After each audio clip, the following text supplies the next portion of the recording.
Hello नमस्कार। Welcome to my channel history with doctor Dharmendra Tiwari. मैंने अपने पिछले वीडियो में आपसे सल्तनत काल के सल्तनत पीरियड के आर्किटेक्चर पर बात किया था। उस वीडियो के दो भाग थे।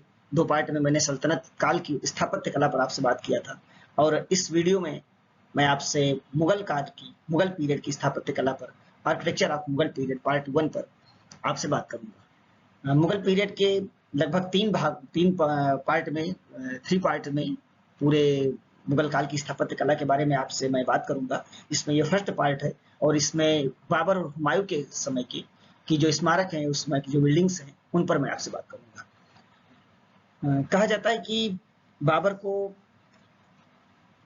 ज्यादा कुछ समय नहीं मिल पाया और वैसे भी कहते हैं कि बाबर की जो एक आलोचनात्मक प्रवृत्ति थी, उस नेचर के कारण बाबर को प्रकृति से बहुत प्रेम था। उस स्थापत्य कला में जो उस आलोचना का एक भाव रखता था, उसके कारण भारत की कोई भी इमारत, बाबर को कोई भी स्मारक पसंद नहीं आया था। लेकिन कहते हैं कि जब उसने ग्वालियर की स्थापत्य कला देखी तो उससे बहुत प्रभावित हुआ। ग्वालियर का जो आर्किटेक्ट था, उस पर उसका बाबर पर बहुत इम्पैक्ट पड़ा और मान सिंह और विक्रमजीत के सभी महल कहा जाता है कि बाबर ने घूम घूम कर देखे थे।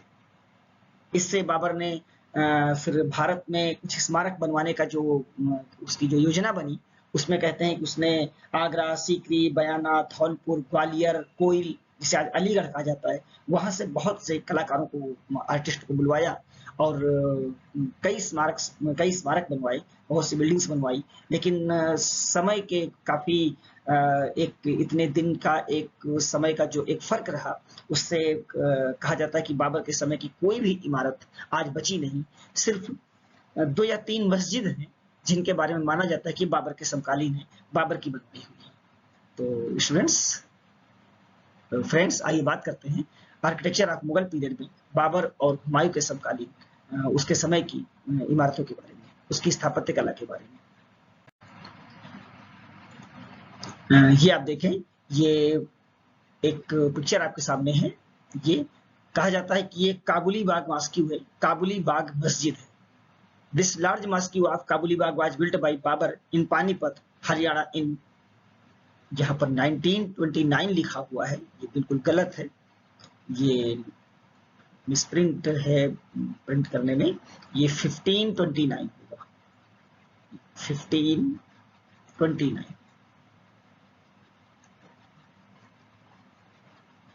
ये बाबर ने, कहा जाता है 1529 में हरियाणा राज्य के आज हरियाणा राज्य के पानीपत में एक मस्जिद बनवाई थी जिसे काबुली बाग मस्जिद कहा गया। और ये आप देख सकते हैं आर्किटेक्ट में, ये मस्जिद भी काफी कुछ एक जर्जर अवस्था में दिख रही है, लेकिन एक मस्जिद का रूप दिखता है। इस यहाँ पर देखें आप, इस दीवार के ऊपर ये कुछ जो एक छोटी-छोटी वो बनी हुई हैं और इसमें मेहराबदार, इसके दरवाजे, मेहराबदार दरवाजा, इसके आले भी मेहराबदार है, ताकि एक छोटे-छोटे गुंबद हैं, एक ये बड़ा गुंबद और साइड में देखिए ये छोटे-छोटे हैं और इसको माना गया कि ये बाबर की बनवाई हुई काबुली बाग की मस्जिद है जो आज हरियाणा के पानीपत में है। नेक्स्ट देखें, Jama Masjid. This large mosque of Sambhal Jama Masjid too was built by Babur. ये मस्जिद भी बाबर की बनवाई हुई है और ये आज उत्तर प्रदेश के रुहेलखंड में संभल जिले में आज ये मस्जिद है। यहाँ भी ये डेट गलत लिखी हुई है, ये भी 1529 होगा, 1529। 1529 में कहा जाता है कि बाबर ने इस बिल्डिंग को, इस मस्जिद को बनवाया था। और ये देखें कि जो काबुली बाग मस्जिद है, मस्जिद के नाम पर काबुली बाग मस्जिद उसे कहा गया, लेकिन वो मस्जिद का एक रूप नहीं दिखता है, एक अर्ली पीरियड का एक प्रारंभिक रूप है वो। यहाँ पर देखें, ये जो संभल की जामा मस्जिद है, ये फुल्ली मस्जिद का रूप है। यहाँ पर पूरा आपको मस्जिद का जो किनारे पे बड़ी बड़ी मीनारें, ये दोनों मीनार हैं, ये मस्जिद का जो एक मस्जिद की पहचान है, ये मीनारें हैं। और ये इसका दरवाजा भी, ये आप देखें, पूरा ये एक काफी, आज भी ये काफी सुरक्षित अवस्था में बची हुई है कि ये संभल में बाबर की बनवाई हुई जामा मस्जिद है। कहा जाता है कि बाबर ने और जो भी बहुत से स्नानागार, तालाब और कई धर्मशालाएं सब बनवाई, लेकिन आज वो बचे नहीं हैं, उनके अवशेष भी नहीं मिलते, उनके रिमेन्स भी आज नहीं मिलते हैं।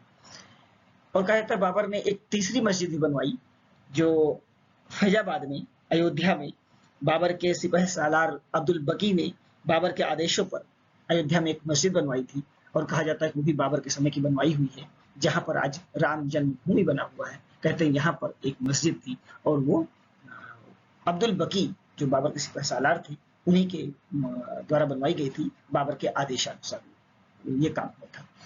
तो ये जामा मस्जिद, ये 3 बिल्डिंग मानी जाती है, जिसमें 2 आपके सामने है, और तीसरी अयोध्या की मस्जिद मानी जाती है, जो आज उस जगह पर श्री राम जन्मभूमि का एक मंदिर बन रहा है, और लगभग बनकर वो तैयार हो चुका है। ये देखें शेर मंडल, ये शेर मंडल कहा जाता है कि हुमायूं ने अपने समय में दीन पनाह नाम का एक किला बनवाया था, एक दीन पनाह फोर्ट बनवाया था, जिसे बाबर ने शेरशाह ने पूरे किले को नष्ट कर दिया था। और कहते हैं उसी किले में शेरमंडल नाम की एक बिल्डिंग थी, आज जिसे शेरमंडल कहा जाता है, और ये एक लाइब्रेरी का रूप थी, एक पुस्तकालय था, जो पुराना किला तीन पनाह में था, और इसी लाइब्रेरी, इसी पुस्तकालय की सीढ़ियों से गिर करके हुमायूं की मृत्यु हुई थी। लेकिन इतिहासकारों का मानना है कि इस बिल्डिंग का निर्माण आगे चल करके इसका जो रूप है, इसे शेरशाह ने दिया, इसीलिए इसका शेरमंडल नाम है। जो भी हो, लेकिन ये माना जाता है कि यहाँ पर एक पुस्तकालय था, और कुछ इतिहासकार मानते हैं कि वही है, और इन्हीं की सीढ़ियों से गिर करके, इसी की सीढ़ियों से गिर करके हुमायूं की मृत्यु हुई थी। शेरमंडल नाम के से लगता है कि शायद इसे शेरशाह ने बनवाया। जो भी है, ये हुमायूं कालीन और एक इमारत है, ये बाबर और हुमायूं के समय की ये 2-3 बिल्डिंग्स हैं जो आपके सामने हैं। बाकी हुमायूं और बाबर को ज्यादा कुछ स्थापत्य कला पर, ज्यादा स्थापत्य पर काम करने को भारत में मौका ही मिलेगा। आगे चल करके इनके वंशज, इनके जनरेशन में अकबर, जहांगीर, शाहजहां, औरंगजेब, इन सब ने काफी कुछ स्थापत्य कला पर काम किया। वीडियो के दूसरे और तीसरे भाग में मैं आपसे उन पर बात करूंगा। ये इतनी एक एग्जाम्पल रहे जो बाबर और हुमायूं काल की ये बिल्डिंग्स थी। अगर आपको ये छोटा सा वीडियो है, अगर आपको पसंद आया हो तो वीडियो को लाइक करें, शेयर करें, और चैनल को सब्सक्राइब करें। ओके, थैंक यू, नमस्कार।